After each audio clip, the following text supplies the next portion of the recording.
Welcome back to Kim and Zay's Travelways, where we use passive sources of income to travel the world.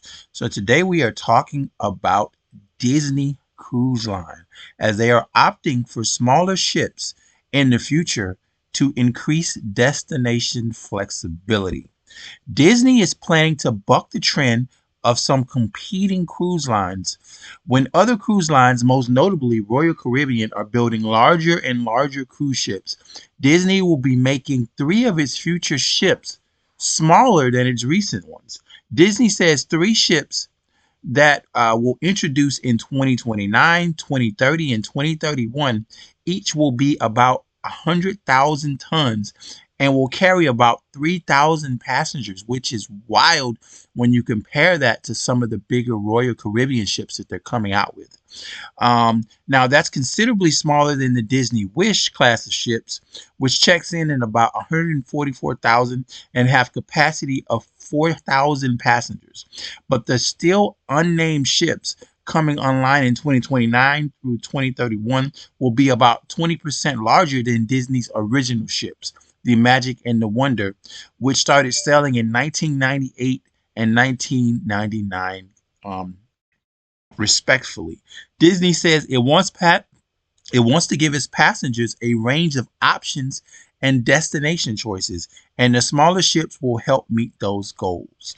Um, we've seen several places that don't want those big ships coming to town because they think which I don't understand it, especially if it's boosting your economy. I see these nutcases out there blocking places, don't want the money to come, like just crazy shit, to be honest with you.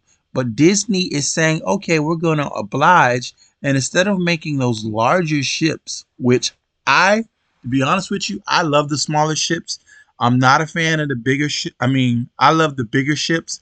I'm not a fan of the smaller ships.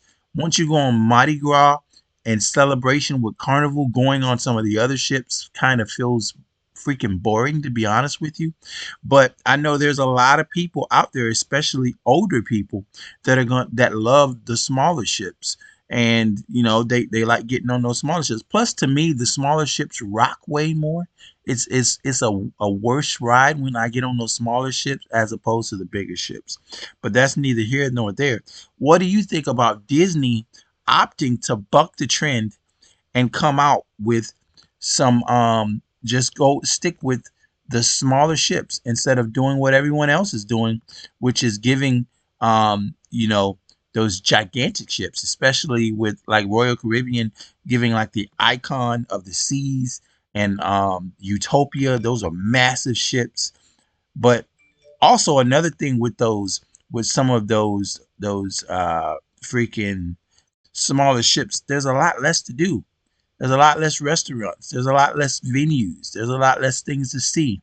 There's not as many, adventures that you can put on a smaller ship as opposed to what you can put on some of those bigger ships. So Disney is thinking about portability. They're thinking about being able to go to any port and be able to take their ships there. Whereas the other cruise lines are thinking about being able to get more people on their ships and being able to make more because you got more people on the ships. Not to mention, there's so many people that are looking at Icon of the Seas as just a destination that just want to come on and see the spectacle on how big it is.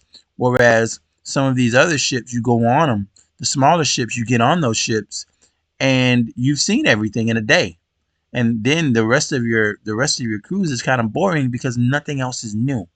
So I think it has to be a balance.